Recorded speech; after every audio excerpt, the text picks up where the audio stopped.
Ya ẹ kálẹ́ o, ẹ kú dédé àsìkò yìí.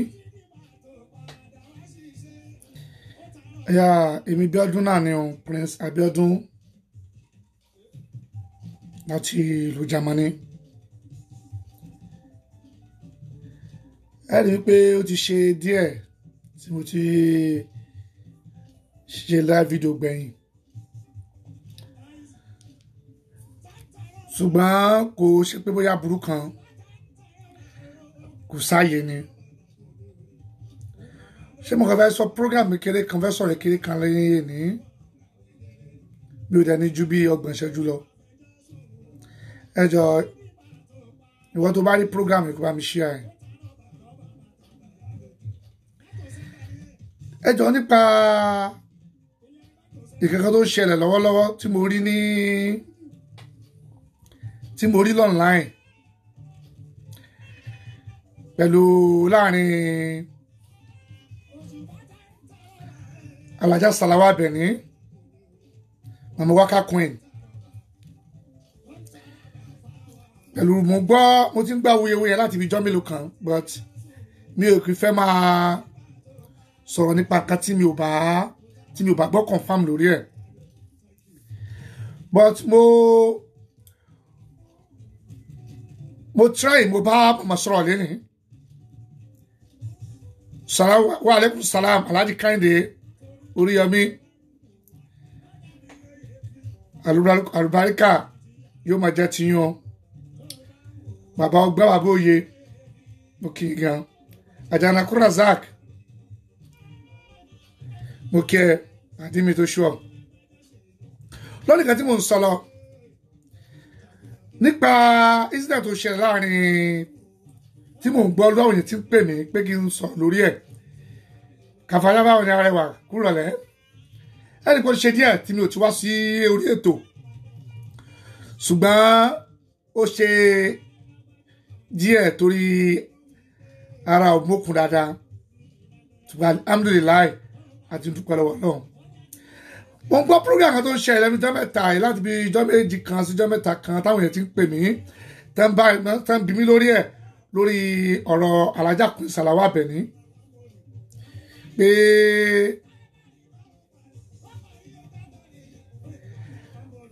kò easy. Sekina Àjàó mo kí ẹ jàre, bá mi share program yìí. Ok, kò sí problem. Tí mo gbọ́ pa program pé wọ́n sọ pé ẹnìkan ó ń ta méjì, ó lọ send notice picture Alhaja Salawa Abeni Salaja fúnra wọn pé oní notice picture wọn lọ́wọ́, fọ́tò sí wọn lọ́wọ́, tó dẹ̀ depend fún huge of money lọ́wọ́ wọn pé k'Alhaja Salawa fóun lówó. Ó kárí láì, ó máa lálùbáríkà. Èmi tí mo gbọ́rọ̀ ẹ̀ ṣùgbọ́n mi ò kò yé mi tó, torí mi fẹ́ máa sọ̀rọ̀ tí ó bá ti confirm. Èmi ẹbí ẹnìkan mo pé Alhaja Salawa Abeni lénìí, èmi àti màmá jọ sọ̀rọ̀, kódà nǹkan tá a fi jọ sọ̀rọ̀ is going to almost 30 minutes. Àwọn gan ni mo bá sọ̀rọ̀ gbẹ̀yìn lénìí. Tẹ́ bá wo ojú aago yìí ẹ rí nọ́mbà wẹ́rì pé Salawa Abeni. Èmi àtàwọn jọ sọ̀rọ̀ gidi gan lénìí.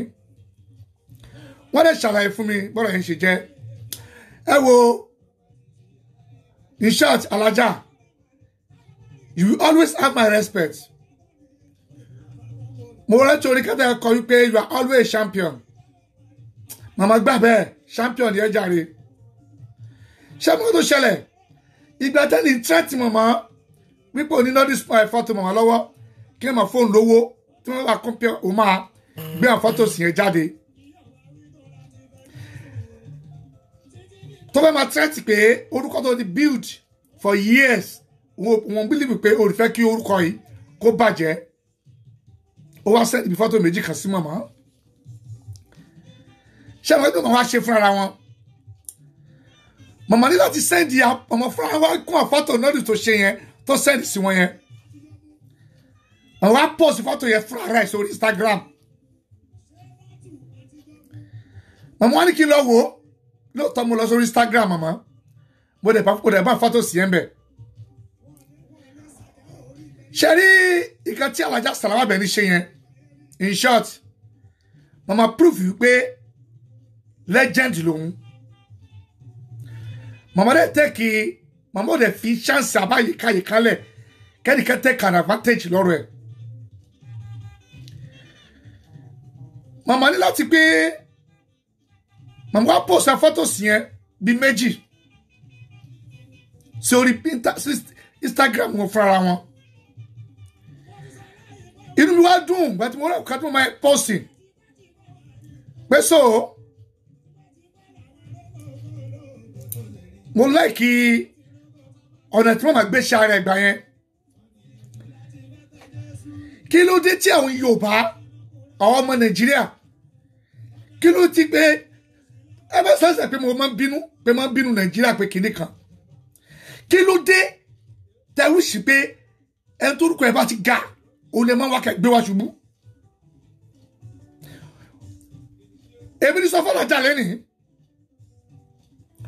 mo ní gbogbo èpè táwọn èèyàn àtọkùnrin àtobìnrin tó ń ṣẹ́fẹ́ nìyẹn òun nìkan kọ́ ló máa mú gbogbo ẹbí ẹ̀ láti generation ẹbí ẹ̀ lè pè yẹn máa jà. Inú ẹbí wọn tó bá lówó tó lọ ń gbé sókè pẹ̀lú nǹkan tó ṣe pẹ̀lú Alhaja Salawa yẹn Ọlọ́run awalẹ̀ ó ní kí ló máa dákún náà pè yẹn. Ṣé wọ́n pé Bíbélì náà sọ torí mo yẹn ń sọ ìwọ tó fẹ́ sọ̀rọ̀ ó sọ pé torí pé mo tún bínú mo ṣẹ́gbè ọ̀pẹ Bíbélì sọ ó ní abẹ́ṣe bàbá wò lára ọmọ àti ìran kìíní lórí ìran kejì dé kẹta dé kẹrin. Òwe Yorùbá kan náà ti sọ wípé bólú ló bá ń jìyà bólú tọ́ ẹ̀ bólú kíníkà bá ń jìyà ẹlẹ́ṣẹ̀ olóòdù ajẹnu ẹ̀. Ìwọ tó wú wà báyẹn sí Alhaja Salawa Abeni wọ́n rẹ̀ ní o òjíṣẹ́ àìmọ̀ṣẹ́ kọ ọmọ odó lẹ́yìn kó torí bomi gbóná ò ní láàrin ayé ẹ̀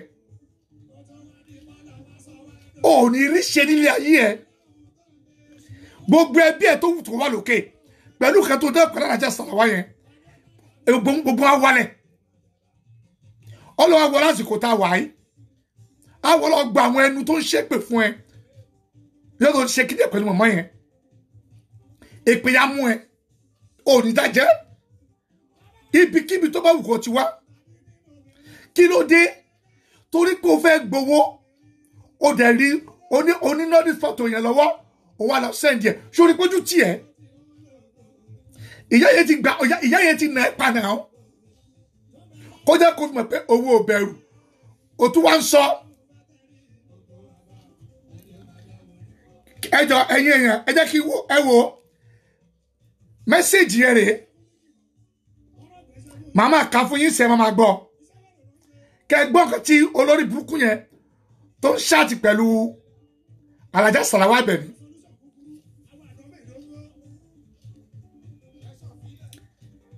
Mo fẹ́ kẹ́ máa gbọ́ ni o.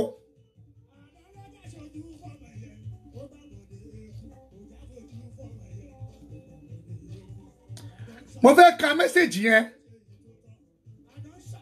ó sọ fún màmá pé hello madam below is your nude picture I have with me.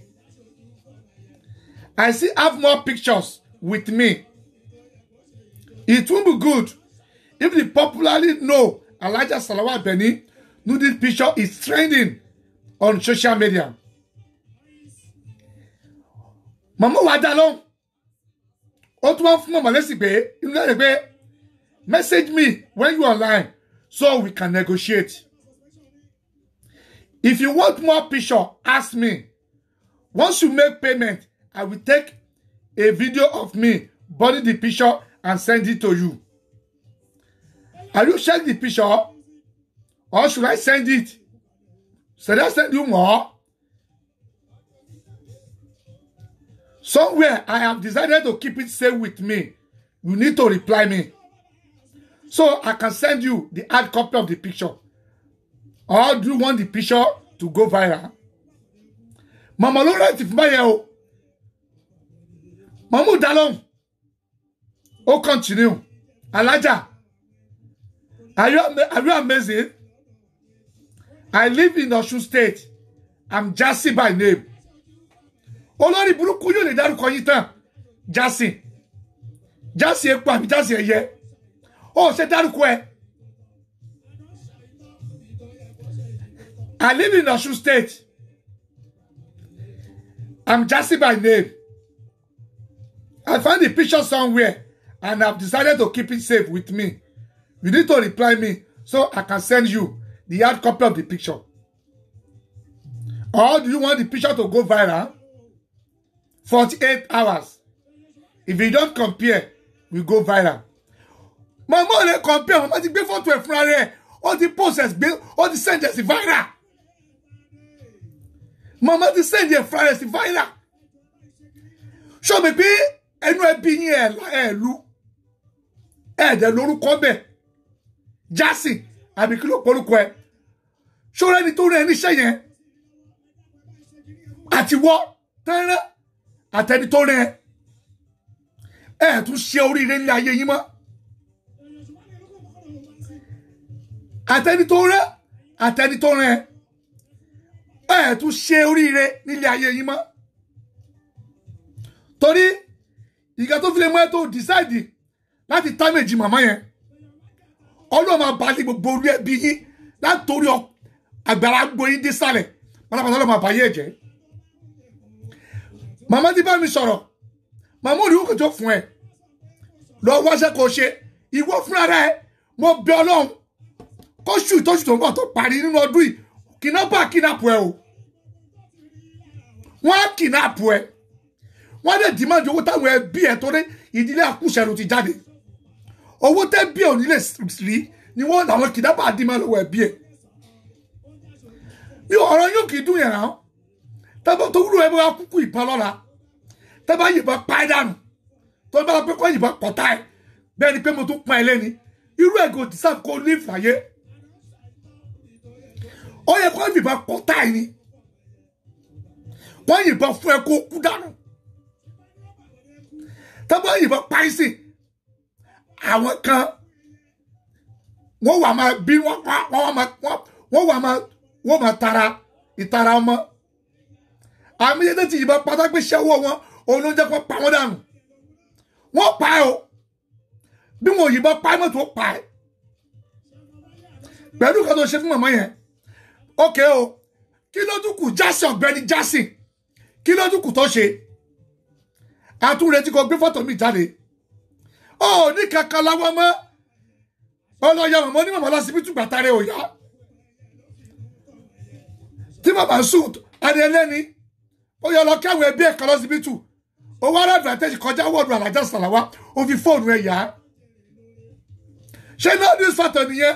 Orí ẹ̀ ti dàrú. Òbò wá jẹ́ kíni lórí nẹ́ẹ̀tì. Kí ló kó jẹ́ lórí nẹ́ẹ̀tì? Ọmú jẹ́ kíni? Ojoojúmọ́ lọkùnrin wọmú nígboro.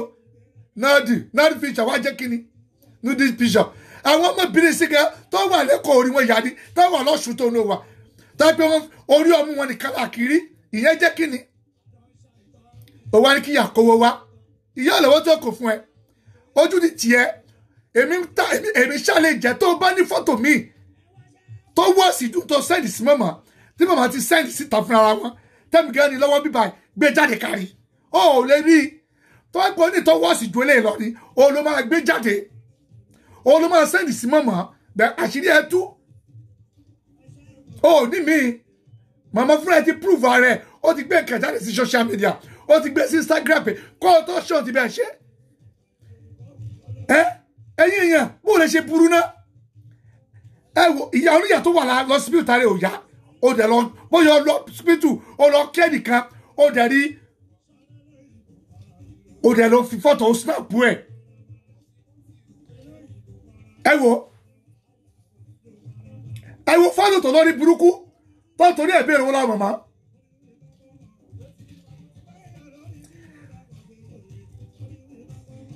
Ẹ wo fọ́tò torí ẹ̀ bẹ̀rẹ̀ wọn láwọn màmá. Kí ló wà ní fọ́tò eléyìí? ẹ bá mi bi ẹni yẹn pé fọ́tò tó mọ̀ fi hàn yìí kí ló wà nú ẹ̀.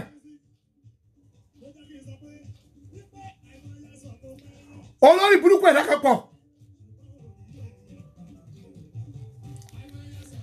kí ló tún wá ẹ wo message to send sí mama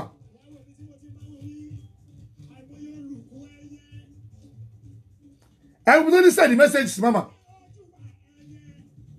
kí ló dé kó takọ tó pé kẹta méje ẹni ẹlẹ́ni lẹ̀ ń wá fẹ́yìí tẹ́ ẹ̀ṣẹ̀ ń bọ̀ olórí burúkú jásìn gbogbo ẹ tó bá gbọ́ṣẹ́ yìí èpè ní ká máa ṣe fún o kẹ́lẹ̀ ṣíà fídíò yìí kó go viral kó dọ́dọ̀ ẹ̀ kí ló wà ní fọ́tò tó sẹ́ẹ̀dì yìí tó fi estimate mọ̀mọ́ onímọ̀ gbẹ́gbẹ̀ mọ̀ tí ó bá kó wá òní lórí fọ́tò ẹ̀ lọ́wọ́ òun máa sẹ́ẹ̀dì mí jásì ọ̀lẹ́ tábìjì yá yìí ìyá tó wọ yìí mo bìlí pé ó tó bí ẹ lọ́mọ olórí burúkú ni ẹ bá mi share fídíò ìkórin jìnnà kó gbọ́ kó challenge ní Prince Abiodun kò yẹ yín sí kí ló fẹ́ fi damage ṣẹ́yẹ fún ìyá tó ti wà lórí kàríà tó ti lọ bí 50 years lórí orin ìyá ìwọ̀n àti ìbíngbà náà ìyá tó bí ìdíṣẹ́ for almost 45 years ló fi gbórúkọ dúró ìwà abilé kò kàlè wà lọ́la kó kàwá borúkọ yẹn jẹ́ ó lè borúkọ Alájà Sàláwà Àbẹ̀ní jẹ́ ó lè borúkọ Alájà Sàláwà Àbẹ̀ní jẹ́ Ọlọ́run ló wá bá gbogbo àwọn ìran ẹ̀ jẹ́ Ọlọ́run ló máa bá gbogbo àwọn ìran ẹ̀ jẹ́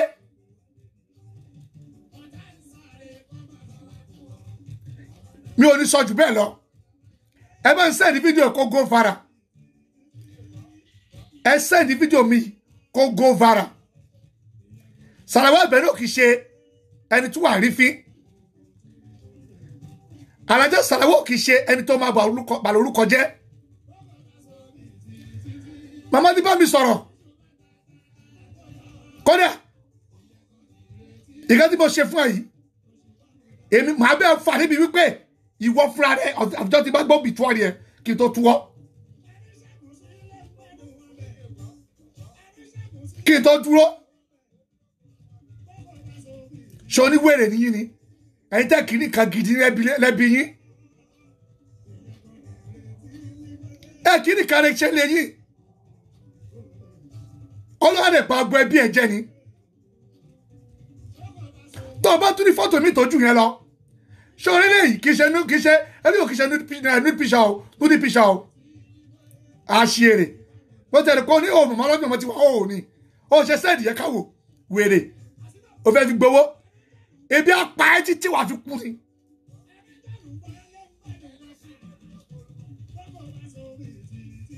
ṣọ́ọ́dún bá ti mọ̀ wí báyìí ẹ bá ń sẹ́ẹ̀dì fídíò sí fẹ́yìí tẹ́ ẹ bá nídìí tọ́lá wákàtí ń pè mí pé kí n fáwọn ní nọ́mbà olórí burúkú yẹn fẹ́yìí tẹ́ ẹ sọ pé ẹ nídìí nọ́mbà aṣèrè yẹn ó wà lórí WhatsApp ẹ jọ ẹ áàdì ẹ lórí WhatsApp fídíò mi ẹ sẹ́ǹdì ẹ sí.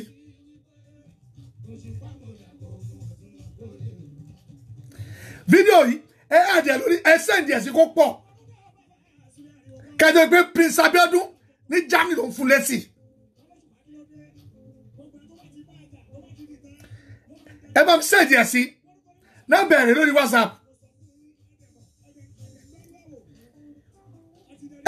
ẹ dá lóhùn ẹ sẹ́ǹdì fọ́tò ẹ sẹ́ǹdì ẹ sí náà bẹ̀rẹ̀ fún táìpù fún lórí WhatsApp yìí +234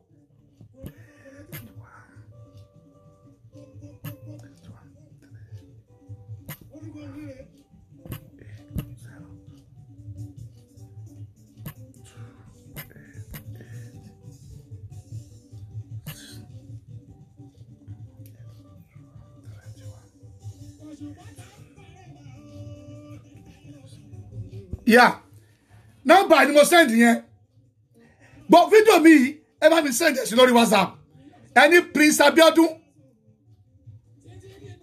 ṣé kò ní ìgbà tó fi lè ta mẹ́tì mi ni ẹ jẹ́ kó gbé náà wèmí lójú kó fi mọ̀mọ́lẹ̀ fáwa